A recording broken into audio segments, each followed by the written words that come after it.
Moi, en tant que membre du RDPC, ça fait des années, on ne sait pas là où le président vit. Mais comment ça? Non, Tété, non, vous ne pouvez pas dire ça. Vous ne pouvez pas dire ça, Tété. Non, s'il vous plaît. Permettez, docteur, vous n'allez pas... Tété, tout le monde...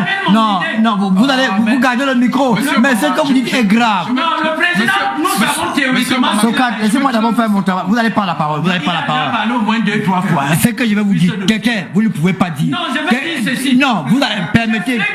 Vous allez continuer, mais il faut qu'on tombe d'accord. Vous ne pouvez pas dire qu'on ne sait pas là où le président vit. Nous savons théoriquement. Théoriquement, comment? On ne vit pas avec lui dans Aïtoudi ou en Bamaka. Nous ne sommes pas là-bas. Sans vous recadrer, voilà. Oui. S'il vous plaît, le président de la République vit à Aïtoudi.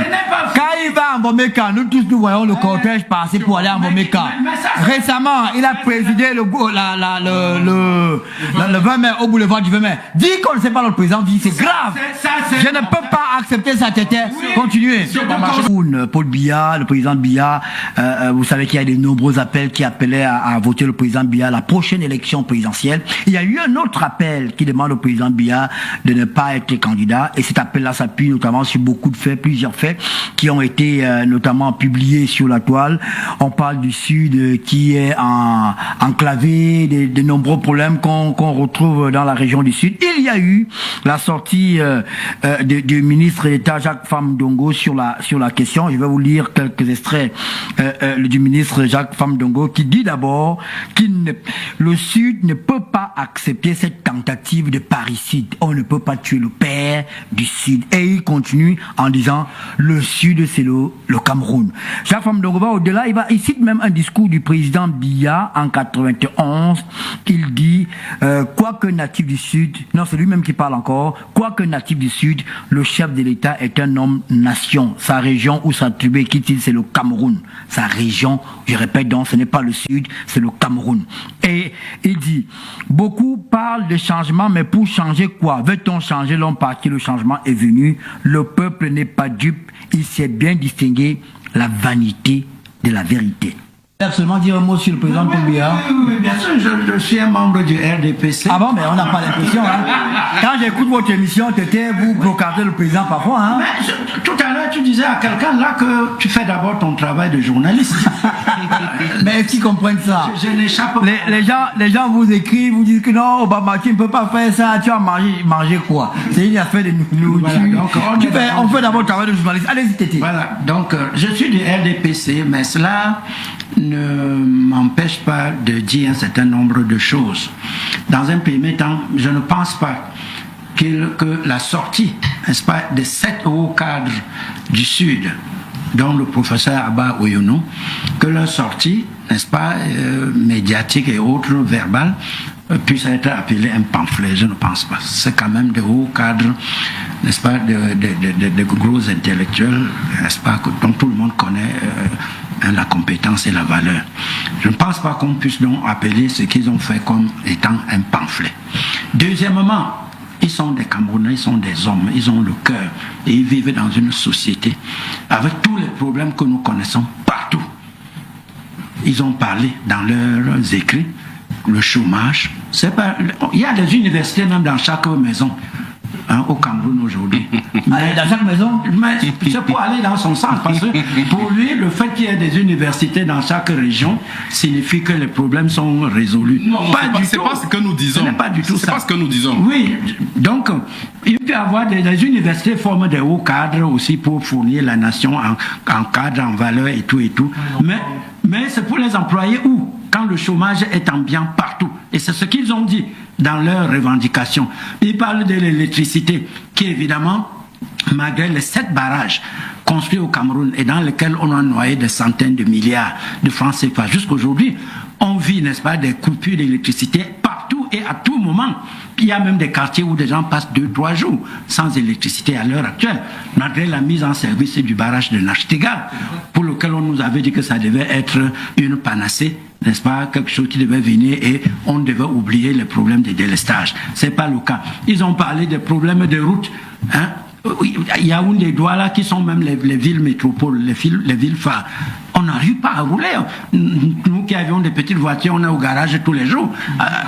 Kribi, Akomde, partout, c'est foutu. Le réseau routier, ne serait-ce que dans les grandes métropoles, est, n'est-ce pas, exécrable. Hein? C'est dans un état de délabrement désastreux. Donc, ils ont cité tous ces problèmes-là. Qu'il est honnête de reconnaître que ces problèmes existent. Maintenant, moi, en tant que membre du RDPC, je me réjouis que le problème, tous ces problèmes vont être résolus. Mais ceux qui parlent ne sont pas du RDPC. Oui, même s'ils ne le sont pas. Ils ne sont pas du Mais RDPC. Moi, du RDPC, je voudrais donc leur dire que les problèmes qu'ils ont évoqués là, le chef de l'État n'est plus descendu en visite officielle chez lui-même dans le sud. Et c'est le cas pour toutes les régions. Ça fait des années, on ne sait pas là où le président vit. Mais comment ça? Non, non, Tété, non, vous ne pouvez pas dire ça. Vous ne pouvez pas dire ça, Tété. Non, s'il vous plaît. Permettez, docteur, vous n'allez pas... Tété, tout le monde... Non, vous gardez le micro. Mais ce que vous dites est grave. Non, le président, nous savons théoriquement... Socrate, laissez-moi d'abord faire mon travail. Vous n'allez pas la parole.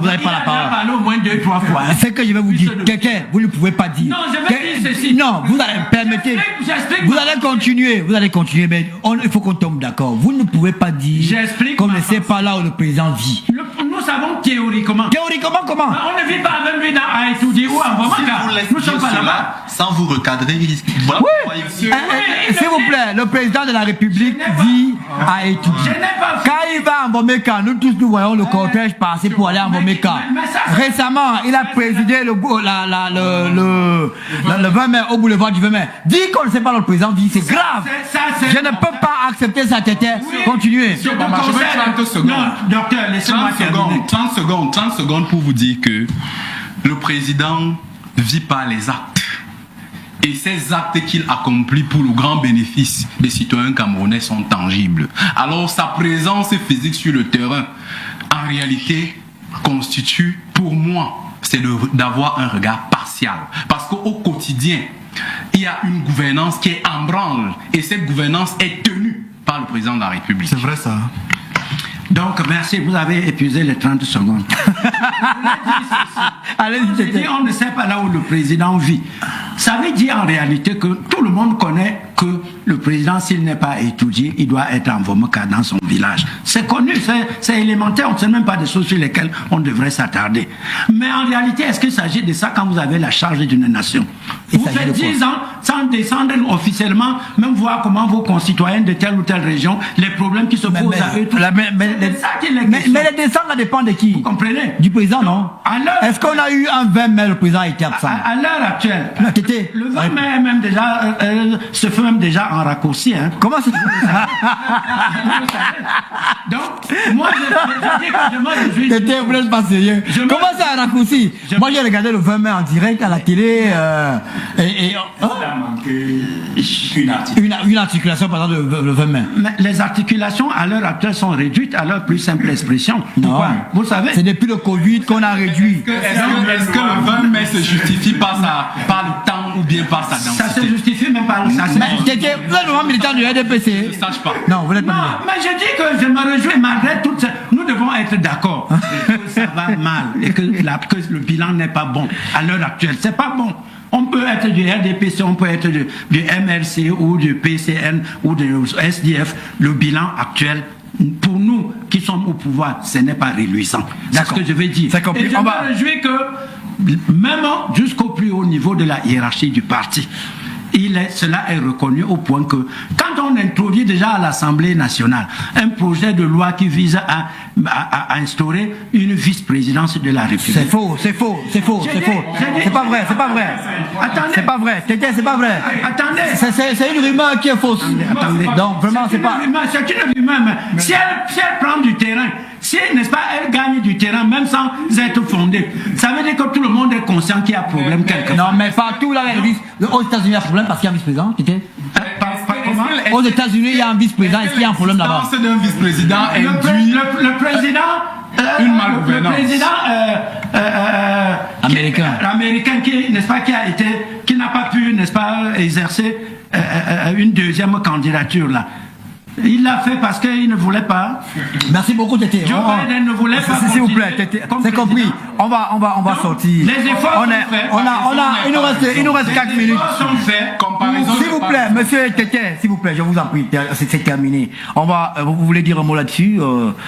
C'est vous qui allez chuter. Voilà, il peut faire ne pas parler. Merci beaucoup. Il fallait laisser donc le docteur. Il dit que comment ça? Mais Tété, vous avez déjà parlé, non? Il a parlé au moins 4-5 fois. Mais Tété, on a entendu ce que vous avez dit. Vous voulez... Disons qu'il y a des efforts que le gouvernement doit faire. Oui. Et j'ai l'impression que cela est en train d'être entrepris pour, n'est-ce pas, résorber un certain nombre de difficultés et, n'est-ce pas, de lacunes que la gestion actuelle fait relever aux uns et aux autres, y compris les membres du RDPC. Je ne compte pas me prononcer sur le contenu. Comme je vous ai dit, le Mombok ne fait pas la politique. Oui. Mis à part ceux qui veulent la faire, moi je ne la fais pas. Mais maintenant, le professeur Abaouyono, personnellement, vous voyez, il m'a enseigné à Yaoundé 2. Oui. Et dans ma vie, j'ai été enseignant. Vous savez pourquoi? Je voulais lui ressembler. Ah, c'est un modèle pour vous. Oui, c'est compris. Ça veut Merci. dire, quand il prend position sur un sujet, je suis subjectif.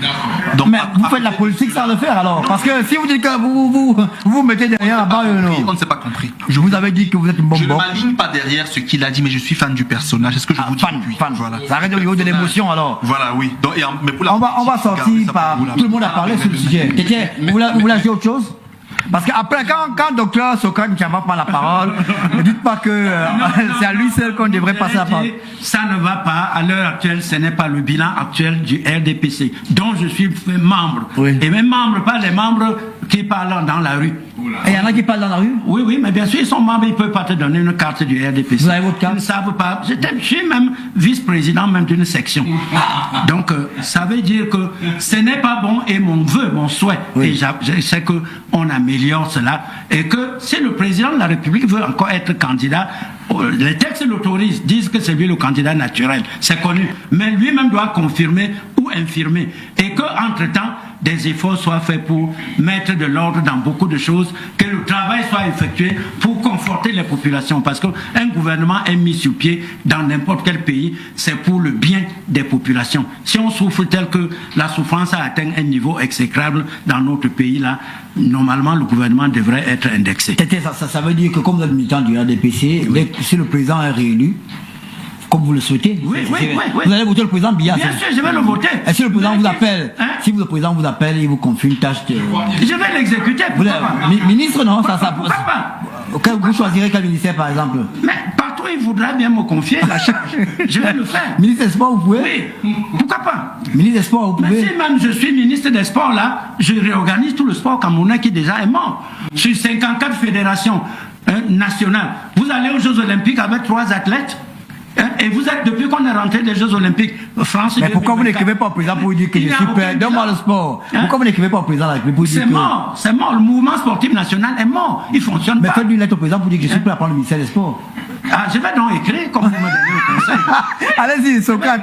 Donc, non, c'est bon. Donc, Sokane, on termine par vous. Merci. On n'a pas eu assez de temps pour parler du sujet. Voilà. Donc, vous accorde 2 minutes, personne ne va vous interrompre. Allez-y. Bon, merci. Alors, je voudrais dire que j'ai entendu ici des problèmes d'électricité, des problèmes de route, ceci. Mais attendez, les problèmes de la vie sont consubstantiels à l'humanité. Tant que nous vivons, nous aurons des problèmes. Mais je voudrais dire ici, première chose, que ceux qui ont écrit, ils ont parlé au nom des populations du Sud, mais ils n'ont reçu mandat de personne pour parler au nom des populations du Sud. Parce que pour parler au nom d'une corporation, il faut recevoir mandat de cette corporation. Ceux-là n'ont reçu mandat d'aucun fragment de la population du Sud pour écrire ce qu'ils ont écrit. Ça, c'est la première chose. La seconde chose est que j'ai également entendu sur ce plateau, on a évoqué la route à Komdu-Kribi, mais à côté de ça, il y a également d'autres routes au sud qui sont bitumées. Pourquoi on fait une fixation sur la route à Komdu-Kribi? Aujourd'hui, vous avez par exemple la route Ibolova, Yaoundé qui a été totalement réhabilitée. Vous avez la route Mengong Samlima qui a été construite. Vous avez même d'autres routes, la route Samlima-Djoum qui a également été construite, qui est un tronçon également important. Alors qu'on fasse une fixation sur la route à Komdu-Kribi participe effectivement de cette théorie du verre qui est toujours à moitié plein. On parle d'électricité, on dit qu'il y a souvent des quartiers qui font deux. Mais est-ce que c'est parce que un quartier fait je sais pas, 2 ou 3 jours dans le noir pour des problèmes sectoriels. Qu'on voudrait dire qu'il n'y a pas des efforts qui sont faits. Ce n'est pas qu'un quartier. Non, je voudrais dire que il y a des problèmes sectoriels. Ce n'est pas un quartier, c'est général. Il y a des problèmes sectoriels qui ne sont pas des problèmes macro. C'est général. Non, c'est général. ce n'est pas toutes les villes. Je dis donc que il y a des efforts au plan énergétique qui sont faits. Vous ne pouvez pas. Je suis en train de dire qu'il y a des efforts qui sont déployés. On s'est entendu qu'on laissait parler, non? Vous dites que le chômage. Ce sont ceux-là qui ont dit. Moi, je relève. Je relève ce qu'ils ont dit. Vous avez appuyé. Vous êtes enseignant d'université. Les enfants que vous formez, vous les mettez où? Monsieur le vice-président de section. Oui. Les enfants que nous formons sont recrutés à la hauteur des efforts institutionnels qui sont possibles. Vous ne pouvez pas me démontrer. Vous ne pouvez pas me démontrer qu'au Cameroun, des jeunes ne sont pas recrutés chaque année. Vous pouvez me démontrer ceux qui font les motos là. Je dis, est-ce que vous pouvez me démontrer arithmétiquement que chaque année, il n'y a pas des diplômés qui sont recrutés? C'est pas vrai. Parce que chaque année, il y a des diplômés qui sont recrutés. C'est donc pour dire en réalité que faire une fixation sur le Sud, en réalité, c'est comme le ministre d'État l'a dit, susciter un parricide qui en réalité n'a pas lieu d'être. Des efforts institutionnels sont déployés au quotidien pour l'amélioration des conditions de vie des Camerounais. Pas de baguette magique non plus. Parce que même si un autre président vient là du jour au lendemain, il ne fera pas de baguette magique, bang, et tout changera. Non! Il faudra effectivement qu'il prenne connaissance des problèmes et qu'il les résolve de manière progressive et méthodique. Et je pense que c'est ce qui est fait. Si vous prenez le volet de l'emploi, 2011, il y a eu 25 000 qui ont été recrutés. Si vous prenez récemment, il y a plus de 5 000 enseignants qui sont recrutés dans le supérieur. Vous n'allez pas dire qu'il n'y a pas des efforts institutionnels qui sont faits en cours. Il y a le recrutement. Non, quand vous dites qu'il y a eu 25 000, non, c'est des chiffres gratuits. Non, c'est gratuit. Ce ne sont pas des chiffres gratuits. Non. Permettez qu'il c'est terminé. Mais Tété, s'il vous plaît. Mais pas 25 000 là, non. Monsieur le vice-président, je vous dis. C'est entre vous, militant du RDPC. Moi, je suis de la tendance progressiste. Vous voulez vraiment être ministre avec ces réactions-là? On ne va pas. Monsieur le vice-président, je vous dis que le gouvernement camerounais a 25 000. On recrute, mais pas les chiffres que vous donnez. Je vous dis que les chiffres sont vérifiables. On a lancé dans un premier temps le recrutement de plus de 2000 docteurs. Aujourd'hui, nous sommes à près de 5 000 enseignants qui sont recrutés dans le supérieur. Vous pouvez vérifier cela. Vous savez combien sont au Canada? S'il vous plaît. Tété, merci beaucoup. On va s'arrêter là. Pour dire que nous exhortons et sensibilisons les populations du Sud à ne pas céder aux sirènes, n'est-ce pas, de la déstabilisation.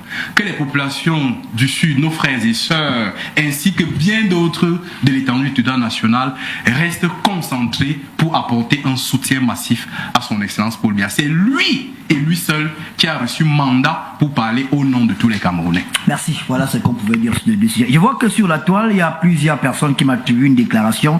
Elle n'est pas de moi. Moi, j'ai seulement repris la question d'un téléspectateur qui a demandé si l'argent de l'Africa faut dans le compte du président de la fédération, que le président n'est pas là. J'ai même pas dit décédé. Si le président n'est pas là, on fait comment? Non, c'était la question.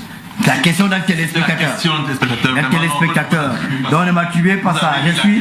Donc là, c'est comme la parole a transité par mon compte pour aller. Et au moins on a la preuve que c'est arrivé parce que c'est docteur Maître Béat Masson a répondu à la question. Je n'ai pas dit ça.